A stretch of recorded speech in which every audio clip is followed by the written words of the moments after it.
Oh, hello, and welcome, Pilgrim Pie, Joe Pop Putty Man here, and today we're going to be talking about the Hulu show Marvel's M.O.D.O.K. Now, if you're not aware, M.O.D.O.K means mechanized organism designed only for killing. And it is a character that would essentially be more of an Iron Man, a supervillain that was back in the comic books. Okay, so let me go ahead and start explaining a little bit about M.O.D.O.K, the character itself. Keep in mind that the character was named George Tarleton. I don't have that memorized, I had to look up above. But I do know that he did go through a process to receive super intelligence, which also made his brain bigger.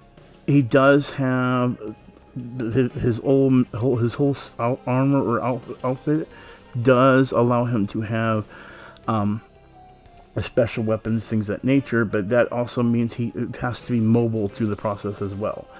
As far as the way they depicted him here, there is no able to,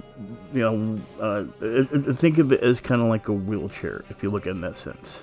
Now, before I get into the details, the nitty gritty of like special things that might be in the episode, I do want to refer to why I think this might be a successful run for Marvel in general. See, this is more directed towards a mature audience, so you definitely have to be 18 or older to watch this show, or of course get parents' permission.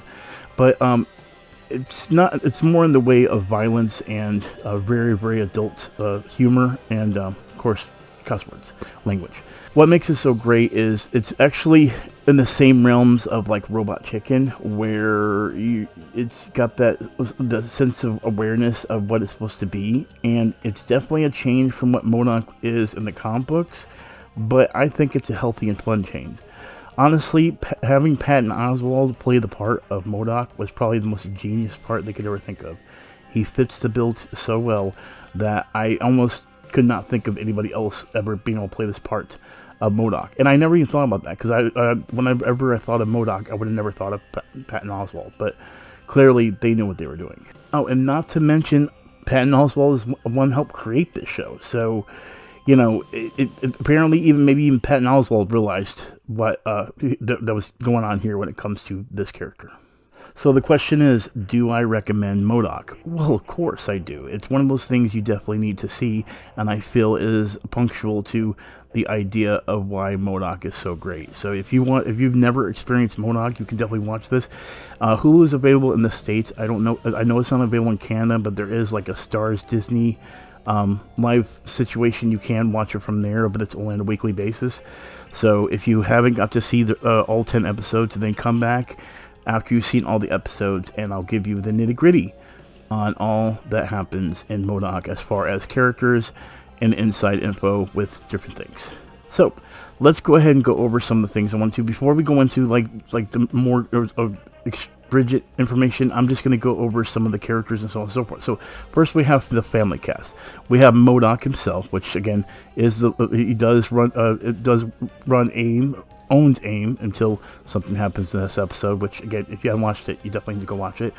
Then there's his wife, Jody. Now, she's not a comic book character. Actually, the whole family, outside of one character that's not really part of the family, I guess, is all made characters. So, for example, Jody is M.O.D.O.K's wife, and she's not in the comic books. She's clearly made for this series, and delightfully so. Then there's Melissa, which is the daughter of M.O.D.O.K that looks like M.O.D.O.K. Now, here's the thing with that. I didn't write it down, but her acronym is MELISSA, and it has to do something. I can't remember what it was. And if you can type it down below if you want to remind me and let everyone else know. But the one odd thing is the way they made M.O.D.O.K and her. He wasn't born that way. He was created that way. He was actually went under the name George Tarleton. And the Tarleton name still goes on with his son as well. So it's like Lou Tarleton and everything else. So the name is still there, but they don't use like the original George Tarleton from the comic book. It's a different version of it. And I can live with that. Then, of course, we have Lou, or Lou's, depending on the way you want to look at it at this point. Lou, you may be wondering, why is it I know that voice? Well, that's because the voice is by Ben Schwartz. Who's Ben Schwartz? Well, you may not be familiar with him in particular, but you should be familiar with his voice. He did the voice of Leonardo from the new TMNT on Nickelodeon, the voice of Dewey Duck from DuckTales, in the new DuckTales, and of course the voice of Sonic the Hedgehog in the Sonic the Hedgehog movie. And what's really funny is they actually do a little nod to him in the show. If you look at the shirt that Lou is wearing, it's actually like a dark blue, and that's because Ben Schwartz's characters have all had some kind of blue on them. So for example, he played Leonardo, that's the Ninja Turtle, has a blue bandana. He played Dewey Duck, blue shirt, and then of course Sonic the Hedgehog, all blue. So they kind of did a nod to that as well. Then of course we get into Super Aptoid. Now I'm going to go into Super Aptoid once we get into the between each episode, but Super Aptoid is a great character, and I'm glad they utilized him on a fun way in the show. So it's definitely someone to look forward to. But then we also have to look at the AIM cast as well. Now we have Monica Rappaccini. I can never pronounce it. Monica, basically. She's actually a character in the comic book that's actually the superior scientist that you actually see her become. She's already that in the comic book. So definitely shout out to that. Austin, I actually found out Austin's voiced by the actor Beck Bennett from Saturday Night Live, and Austin is the one that ends up buying AIM as Grumble. But then we find out there's more underneath it, which we'll get to later when we go through the episodes. And then last is Gary Geraldson. And Gary Geraldson is the one-armed minion or soldier that works for M.O.D.O.K that ended up being so loyal to a T that he even breaks up with his fiance just for M.O.D.O.K. So, spoiler alert. Whoops. Anyway, it's still funny. You guys will see. It'll catch you off guard either way. But my whole point to the whole thing is this is a great show. I think you all should experience it. And before I go into the next episodes, it is a warning that this is going to go into spoilers for each episode. I will be brief as I can to make this video quite short, which, you know, we're now at a decent time. But anyway, so let's go ahead and go into episode 1. Okay, so this is episode 1. It is titled, If This Be M.O.D.O.K. And in this first episode, we do see that he is fighting Iron Man, and, you know, some quite great quips. Then, of course, after the fight, we do first meet Monica. Now, Monica first appeared in Amazing Fantasy Volume 2, number 7. She appears in the comic as as I stated before, as the Scientist Supreme, and she does end up getting that moniker in the show as well. Then, of course, we have Super Aptoid. Now, Super Adaptoid. Super Adaptoid actually first premiered as Adaptoid in Tales of Suspense number 82, and then, of course, Super Adaptoid in Tales of Suspense number 84. Okay, and then the last thing I wanted to bring up was the Pym gummy that he ate. Now, if you notice, it made him shrink. If you're not familiar with this, or this sounds familiar, you may not remember that this is the Pym particle that's used for Ant-Man to shrink him. So this is literally a Pym gummy that he uses to shrink himself down to go into his wife's head. It's funny when I say that out loud. Let's move on to episode 2. Okay, next we have episode 2, The M.O.D.O.K That Time Forgot. And this is the time traveling episode where it sets up the plot for the younger M.O.D.O.K and the older M.O.D.O.K. And we get Third Eye Blind or Blink 182. It's Third Eye Blind. Then we got Third Eye Blind song. So that's episode 2. Okay, so now episode 3 is called Beware What From Portal Comes. And I'm sure a lot of people are going to type in the comments about what I'm going to say next. But I wanted to more bring it up prudently because I feel like you see more of him in this. And that's the beginning of the episode where M.O.D.O.K is riding on Fin Fang Foom's back. In a dream. Now you will see that there was the Fin Fang Foom restaurant that ended up being in the episode 2, and I didn't point it out because I felt like the Fin Fang Foom would be more recognizable in episode 2 or episode 3 when M.O.D.O.K is flying on his back. So if you're not aware, Fin Fang Foom first appeared in Stranger Tales number 89, and he's actually another part of another thing, which is the Shang-Chi and the rings, the new movie coming out. Having trouble anyway. So definitely get familiar with that as well. And also, if you notice during the golf scene with M.O.D.O.K, he says, "Are we in Savage Land right now?" If you're not familiar, Savage Land is actually hidden prehistoric land appearing in the comics, and it was actually a part of a story arc that was in Uncanny X-Men. And I can't think of his name. It's Sauron, and that's where we first meet Sauron. Was in the Savage Land, so I like hearing that as well. Next in this episode, we have Master Pandemonium, and Master Pandemonium is this. I don't know how to explain him. He's this thing that is an actor that made a pact with Mephisto to regain his limbs, and Mephisto instead took the man's other 3 limbs and replaced them with demonic creatures.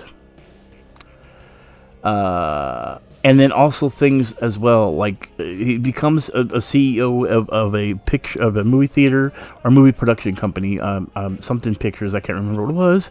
And yeah, he first appeared in West Coast Adventures number 4, January 86, and it's just one of the weirdest characters, but he's an actor, so it fits well with the talk show. Okay, so there is one point where you see M.O.D.O.K is looking at the screen, scanning for creatures for him to bring into the new world.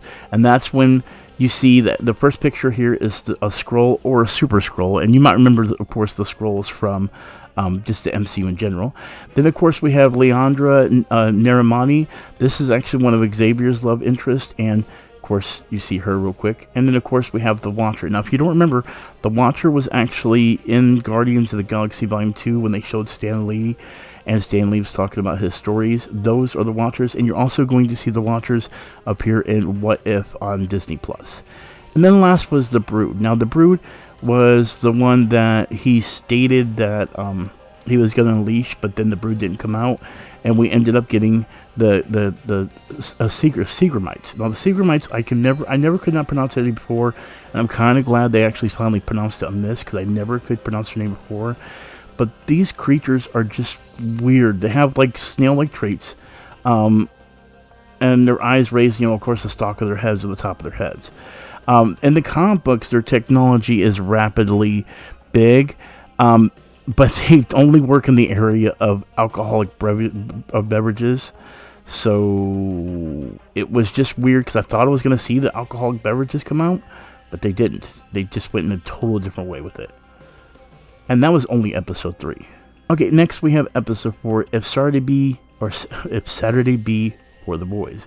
And in this one, you'll see in the beginning of it when they go to the Soho restaurant, a character flying out of a portal. That is Kang.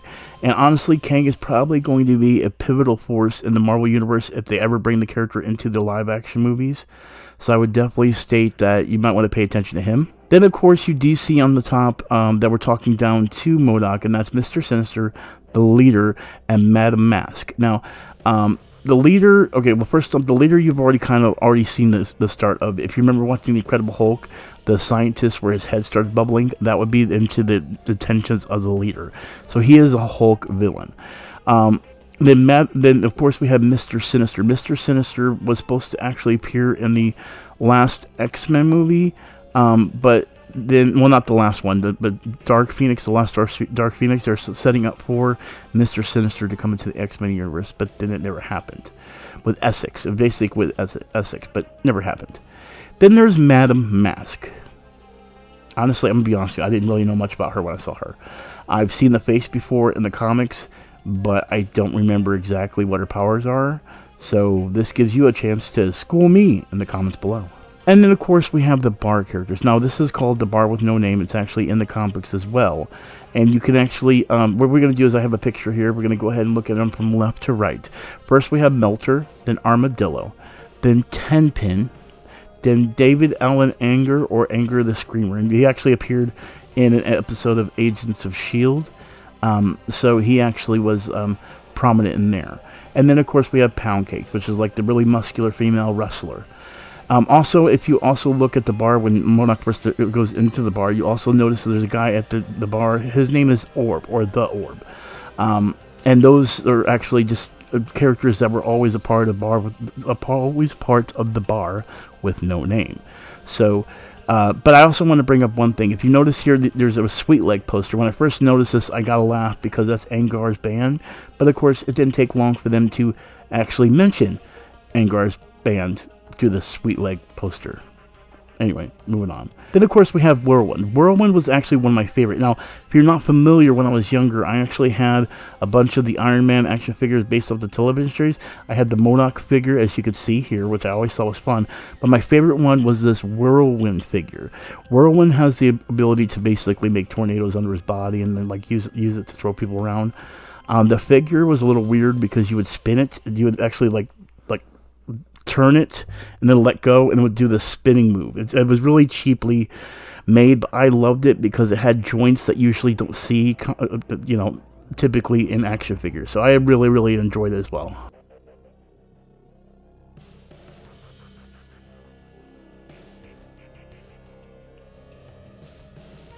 Okay, and then at one point when you see them going to the high school in this episode, you'll notice Gwenwald High School. This is actually named after Mark Gwenwald, who was actually an American writer, editor, and penciler on occasion for Marvel Comics back between 1963 to 1996, I think it was. So that was a nice little nod to him. And then to end it off, we see the squad or gang, or you would call it, inside a train. And of course, then you'll see here on the background, right here, I'll point out, it says Yancey Street Gang Graffiti. This is actually a reference to a gang that existed in the Marvel Comics. And you can actually see here, they're actually with the Thing mask on. But it's a full gang that really doesn't have really too much to do in the comics, to be honest with you. So it wasn't that big, but I did like to see the nice little nod to it. And again, next we go into episode 5. If bureaucracy be thy death. Now, this one, I only got one reference that was huge to me that made my jaw drop. It's Hexus, not Nexus, Hexus, the living corporation. What you see is actually what you get there outside of the comedy involved with it, but they are a parasitic corporation or body that takes over worlds by infiltrating, by releasing spores of parasites to those planets. So basically, once it consumes something, it'll die and move on to the next one. So it's really weird they incorporated it, but I'm starting to realize when it came to M.O.D.O.K in general, they wanted to throw out all the weirdest stuff from the Marvel Universe, and they definitely have, in folds. Episode 6, called Tales from the Great Bar Mitzvah War. In this one, we start off with Balder the Brave, and he's actually one of the Norse gods of Asgard, and we do see, of course, Asgard itself and the Asgardians. And then, of course, at one point, we do see that there's a blueprint for something he's calling his mech suit. That's actually the humanoid body suit that he uses, and you can actually see it in this in the cover of this comic. I can't remember which issue this comic is, but anyway, this is actually the humanoid body suit that you're seeing. And then the last little thing is the Frost Giants. Now, if you remember, the Frost Giants actually did appear in one of the movies, Thor Dark World. Now, episode 7, This Man, This Makeover. This is the episode where M.O.D.O.K gets a makeover for the bar mitzvah. And this is also when we first get a look at Wonder Man. Now, Wonder Man is a comic book character that's, his name is Simon Williams. He was part of the Avengers, and he does definitely have like a, I don't want to say, a superhero ability. He basically has like ionic energy, and he's fought the Avengers in a series of events, and he also joined the team. He's also been like one of the big ones that's been ranked before. He's a very popular character back in the day, but honestly, I don't know if I would even rank him as high as they would in that situation. But he definitely is a regular Avenger that appeared a lot back in the day. Never really piqued my interest, but I know there's fans out there, and they want a Wonder Man movie. If you do, comment below. And then, of course, we have Arcade. I was excited to see this. This is an X-Men villain that I used to love watching when it came to all his traps, or his murder world traps, which we also will get into the next episode. But I love that they hinted at the end here, Arcade's coming, and that's when we move into episode 8. Okay.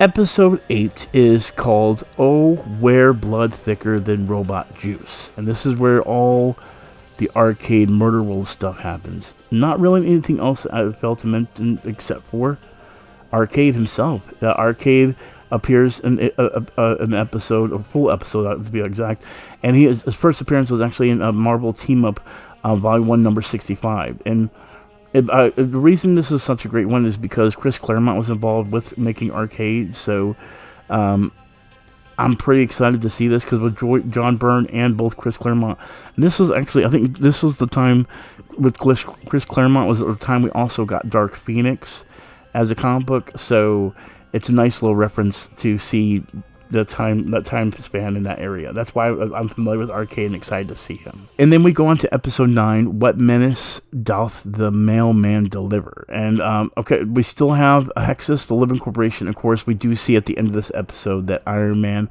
ends up taking all the shares, or the majority shares of AIM, which means he now owns AIM. And that leads into episode 10. And of course, we have episode 10, Days of Future M.O.D.O.Ks. Now, all the characters return during this episode, and I do want to mention that at one point, Whirlwind does mention the Wasp, She-Hulk, She-Thing, and Storm. All female characters. A lot of people know who the Wasp and Storm is. If you're a Fortnite fan, you probably know who She-Hulk is, but you don't know who She-Thing, which is the female version of something. We do finally see the M.O.D.O.K's humanoid body that's being used by the young M.O.D.O.K. And then after a short point of showing time and everything, we see young M.O.D.O.K become what is called the Anomaly, which is a character quite different in the comic books. See, the Anomaly is an abstract entity who may have been created outside of the universe. Basically, anybody that can claim the role of Anomaly, which is basically what the young M.O.D.O.K has done, because he is an anomaly. It doesn't exist in the world. It's like they're doing it differently. I don't know how to explain it, because the original Anomaly could break into, I remember break into energy fractals or something like that.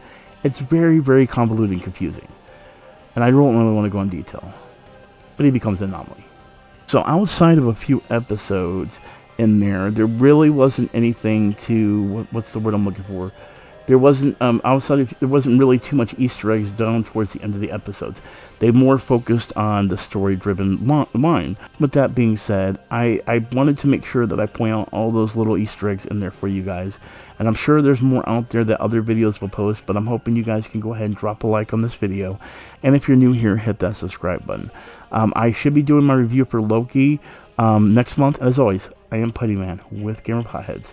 Go watch M.O.D.O.K. I guarantee you love it, especially if you sat through all this. You've been spoiled anyway. Go watch it. Anyway, peace out. I'll talk to you later.